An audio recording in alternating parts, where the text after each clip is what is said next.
Hello viewers.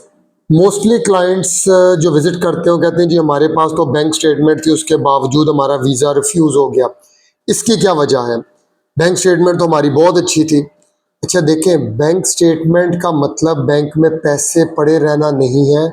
यह आम तौर पर यह देखा जाता है कि जब वीज़ा एप्लीकेशन जमा करवानी हो, उसे हफ्ता 10 दिन पहले आप डाल लेते हैं, पैसे बैलेंस डाल लेते हैं और फिर कहते हैं जी हमारा तो 20 लाख पड़ा था, 30 लाख पड़ा था।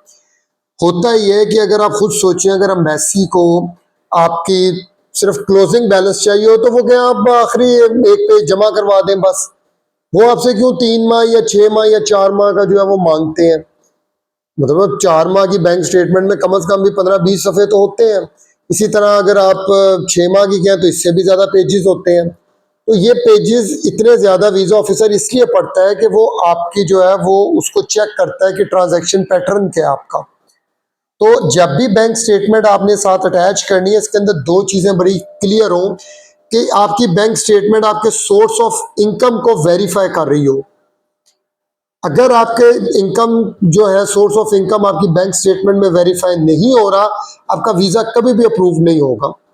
तो आपने ये जो ट्रांजैक्शंस डालनी है, ये भी बहुत मैं देखता हूँ कि जनाब वो 10 लाख आया, दूसरे दिन निकल गया और लोग बड़े खुश हैं, मेरी 2 करोड़ की बैंक स्टेटमेंट, मेरी 3 करोड़ की बैंक स्टेटमेंट। ये बैंक स्टेटमेंट किसी एम्बेसी को नहीं रिक्वायर्ड।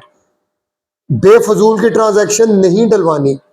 यूके का वीजा हो गया, न्यूजीलैंड हो गया, ऑस्ट्रेलिया हो गया, इन ममालिक में अगर आप करें तो ये बाकायदा रिफ्यूजल के रीजन में ये बड़े डिटेल से लिखते हैं और यही रीजन होती है कि आपने अनड्यू किस्म की जो है वो अनजस्टिफाइड ट्रांजैक्शंस की होती हैं।